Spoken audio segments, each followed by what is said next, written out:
Hello दोस्तों, once again IIT के इस लेक्चर में मैं वीरेंद्र माथुर इस चैनल में आपका स्वागत। इस बार मेरे लास्ट वीडियो में मैंने आपने कहा था कि अगला वीडियो जो होगा वो कॉम्प्लेक्स वीडियो होगा, उसमें एक से ज़्यादा फंक्शन का कंपैरेटिवली स्टडी करेंगे। आप देख सकते हैं यहाँ मेरे पास दोनों पॉलिनोमियल फंक्शन है, बट दोनों में पावर जो है पावर 2 है, पावर 4 है। मैं एक फंक्शन और लेके पावर 6 भी यूज़ कर सकता हूँ, मैं पावर 8 भी यूज़ कर सकता हूँ। नंबर ऑफ फंक्शंस आपको मिल जाएंगे, बट दो से हमें समझना काफ़ी इजी होता है। So let we start with this video and now we having the function f(x) equals to x square and f(x) equals to x to the power 4 with JEE lecture में comparatively study में हम discuss करेंगे। तो सबसे पहले अगर हम बात करें कि हमारे पास ये दोनों फंक्शन है, इनका इंटरसेक्शन पॉइंट क्या होगा, हम यहीं से इस क्वेश्चन को स्टार्ट करेंगे। तो इट्स वेरी इजी, दोनों का इंटरसेक्शन पॉइंट निकाल लेते हैं, मतलब दोनों की y की वैल्यू इक्वल होगी। तो चलिए सॉल्व करते हैं। यहाँ से y equals to x square and y equals to x to the power 4, check करते हैं फंक्शन इंटरसेक्ट कहाँ पे कर रहा है। तो चलिए अगर हम इसको सॉल्व करें तो इसको हम अंदर लेकर आ जाते हैं, और जैसे ही हम इसको अंदर लेकर आते हैं या इसको उस तरफ ले जाए एक ही बात है। So x to the power 4 minus x square equals to 0। So x square minus 1 equals to 0। आप देखेंगे आपके पास दो ब्रैकेट्स हैं, कंपेयर करा एक्स स्क्वायर का, तो पहला जो इंटरसेक्शन पॉइंट मिला 0, विच इज़ करेक्ट, दोनों 0 पे टकरा रहे हैं, ऐसा कुछ कर्व बन रहा है, परफेक्ट। नाउ जब हम इसको सॉल्व करेंगे x is equal two plus minus 1, सो देखिए यहाँ से जो हमें वैल्यू मिलेगी वो x का पॉजिटिव 1 और x का ही क्या मिला, negative 1। That means it is okay कि the graph is intersecting at 3 different points. ये तीनों पॉइंट्स ऐसे होंगे जहाँ पे हम देखेंगे दोनों फंक्शंस को सेटिस्फाइड करेंगे, राइट। आगे बढ़ते हैं। सो दिस इज अ ग्राफ। अब सबसे इंपॉर्टेंट ग्राफ ये कि कौन सा फंक्शन रेड किसको डिफाइन कर रहा है और ब्लू किसको डिफाइन कर रहा है, ये थोड़ा सा समझने वाली बात है। तो इसको समझने के लिए भी चलिए हम स्टार्ट करते हैं कि how to understand the function. उसके पहले मैं आपसे कुछ वैल्यू पूछूंगा, आप मुझे आंसर करेंगे। दोनों ही फंक्शन में आप देखिए domain of function is a element of R, दोनों के अंदर एक्स आर यूज़ किया गया है। तो एक बात मुझे बताइए, अगर x की वैल्यू में 1 से बड़ी रखता हूँ एक्स स्क्वायर में, और x की पावर 4 में भी वही वैल्यू रखता हूँ, तो बट ऑब्वियस सी बात है, अगर x की वैल्यू 1 से बड़ी है तो हम जानते हैं x की पावर 4 ग्रेटर आएगा किससे, x की पावर 2 से। इसका मतलब ये समझ में आ रहा है कि अगर x की वैल्यू 1 से बड़ी रखते हैं तो जो आंसर हमें मिलेगा वो ज़्यादा बड़ा मिलेगा, किसका, y का। हमें y का आंसर ज़्यादा बड़ा मिलेगा। सपोज अगर मैं यहाँ पे 2 रखता हूँ तो 2 का मतलब हो जाएगा 16, यहाँ 2 रखूँगा मतलब 4।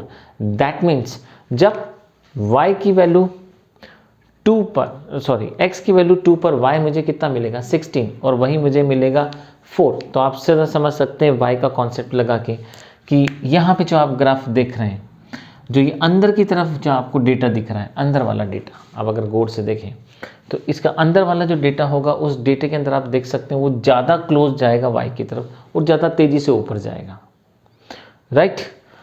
सो अगर मैं यहाँ पे 2 पे अगर ऐसी लाइन ड्रॉ करूँ लाइक दिस, ऐसी लाइन, तो आप देख सकते हैं +2 पे ये 16 पे जा रहा है, और +2 पे आप देखेंगे कहाँ पे आ रहा है, 4 पे। तो ये समझने में हमें बहुत आसानी होती है कि रेड वाला जो फंक्शन होगा वो किसको डिफाइन करेगा, वो डिफाइन करेगा इस फंक्शन को। और जब हम बात करते हैं सेकंड वाले का, तो वो डिफाइन करेगा ब्लू वाला किसको, इसको। तो सबसे इंपॉर्टेंट बात, ग्रेटर वैल्यू रख के हमने इसको चेक करा। अब एक काम करते हैं, 0 से 1 के बीच वैल्यू रख के देखते हैं कौन बड़ा निकल के आएगा। ये देखिए मैं आपको कंप्यूटरली स्टडी बता रहा हूँ कि ग्राफ आप कैसे चेक कर सकते हैं।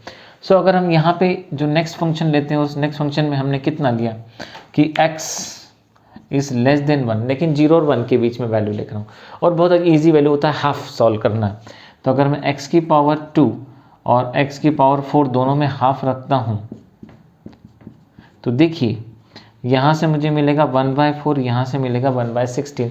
एक के 4 पार्ट करना और एक के 16 हिस्से करना, जो 4 पार्ट करेंगे वो ज़्यादा बड़ा होगा, 16 हिस्से क्या आएंगे, छोटे आएंगे। इसका मतलब सीधी सी बात है, एक्स स्क्वायर क्या होगा, ग्रेटर होगा, एक्स टू द पावर क्या होगा, कम होगा। तो यहाँ पे देखिए ब्लू वाली जो आपको लाइन दिखाई दे रही है वो ऊपर दिख रही है, रेड वाली लाइन आपको कहाँ दिखेगी, नीचे दिखेगी। So this is the computerly study of x square and x to the power 4। मान के चलिए मैं इसको 4 करके इसको 6 कर देता तो रफ ज्योमेट्री कुछ ऐसी बनेगी। जो ब्लू वाला ग्राफ होगा वो 4 का हो जाएगा, जो पावर 6 होगा वो रेड बन जाएगा। ऐसे में मल्टीपल फंक्शंस लेके ज्योमेट्री को फ्रेम कर सकता हूँ। तो ये तो रहा इसका एक जनरल डिस्कशन जो हमने देखा।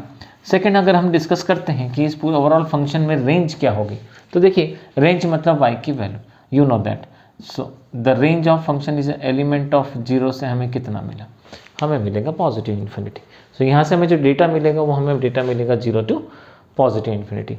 Second thing, now third, symmetrical graph, symmetrical line. अब देखिए y क्या है, सिमेट्रिकल लाइन, जो x की पावर 2, x की पावर 4, x की पावर 6, x की पावर 8, सब में आपको लाइनें क्या मिलेंगी, सिमेट्रिकली मिलेंगी। दैट मीन्स हम यहाँ से बोल सकते हैं कि y एक्सिस इज अ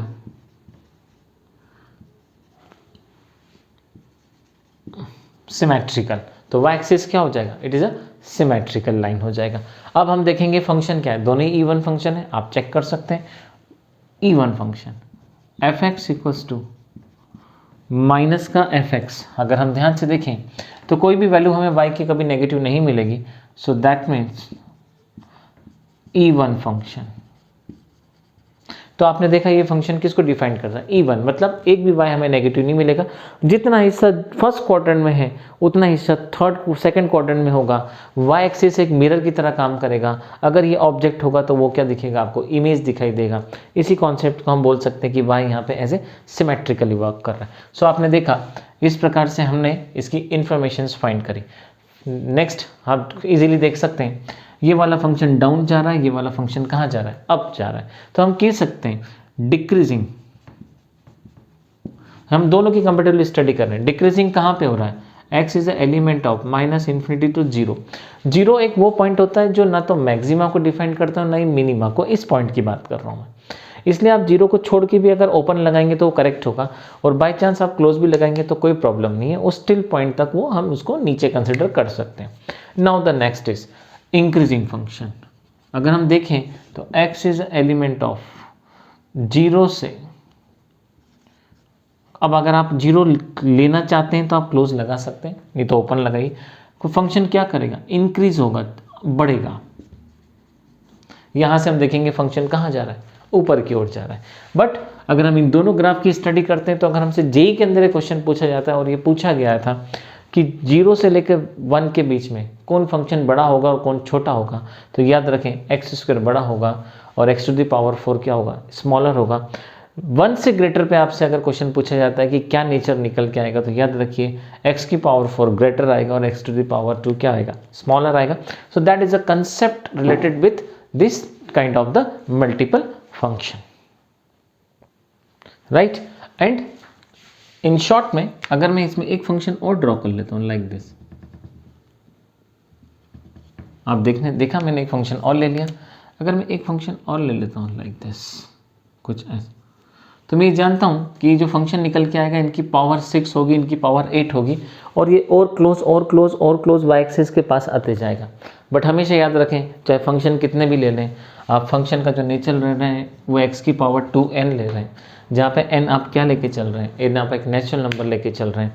जहाँ पे आप 1 रखें, 2 रखें, 3 रखें, 4 रखें, हमेशा जो आपको फंक्शन मिलेगा एक्स स्क्वायर मिलेगा, x4 मिलेगा, x6 मिलेगा। और अगर मैं कहता हूँ एक्स स्क्वायर बड़ा है किससे, x की पावर 4 से, बड़ा है x की पावर 4 किससे, 6 से, x की पावर 6 बड़ा है किससे, 8 से। तो याद रखिएगा ये जो इंटरवल निकल के आएगा ये 0 से 1 के बीच निकल के आएगा, डोंट फॉरगेट इट। और आप देखेंगे तो यहाँ से भी वो ऊपर की तरफ ही आ रहा है, तो आप डिफाइन कर सकते हैं इसका सेट कितना निकल के आएगा। तो आप डिफाइन कर सकते हैं जो x इज एलिमेंट ऑफ -1 से 1 तक के इंटरवल में ये वाला नेचर होगा। जब हम इसके अपोजिट बात करते हैं कि इसके अपोजिट क्या हो सकता है, क्या पॉसिबिलिटीज़ हो सकती हैं, राइट। सो इसके अपोजिट जब आप बात करते हैं ये वाले नेचर की, कि यहाँ पे अगर मैं लेस कर दूँ, यहाँ मैं लेस कर दूँ, और अगर यहाँ मैं लेस कर दूँ, तो देखिए ये नेचर थोड़ा सा बदल जाएगा। इन दोनों स्थिति में आप देखेंगे तो x is element -∞, -1 union 1 to ∞। इस इंटरवल में आप देखेंगे तो ग्राफ क्या होगा, ये छोटा होगा और ये बड़ा। सो जो इन्फॉर्मेशन मैंने आपको दी है रिगार्डिंग जेई दी है, आपको प्रैक्टिस करना है। आपको इस लेवल के क्वेश्चन सॉल्व करना है। जब आप ये इन्फॉर्मेशन कलेक्ट करेंगे, कंपेटिवली स्टडी करेंगे, सो इससे आने वाली और मल्टीपल और कॉम्प्लेक्स प्रॉब्लम को आप बहुत आसानी से सॉल्व कर सकते हैं। चलिए, तो आज की वीडियो में सिर्फ इतनी इन्फॉर्मेशन इससे रिलेटेड थी। मेरा अगला वीडियो फिर कॉम्प्लेक्स प्रॉब्लम से रिलेटेड होगा, लेकिन उसमें पावर ऑड होंगी। इस वीडियो में आप इसको ध्यान से प्रैक्टिस करें। मिलेंगे अपने नेक्स्ट नए वीडियो के साथ। Thank you very much.